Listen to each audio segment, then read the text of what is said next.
Dear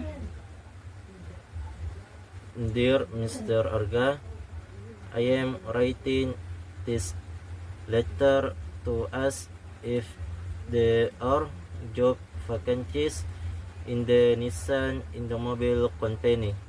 I enclose this card as information for Mr. Arga.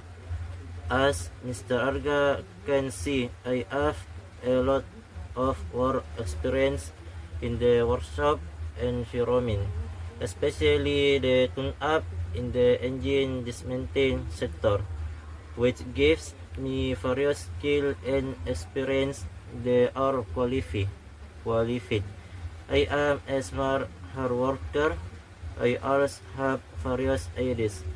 I want to work in the company that has a great reputation. I hope Mr. Arga can accept me for some in your workshop. To this cut I ask that you can consider my own. Thank you for your attention, Mr. Arga.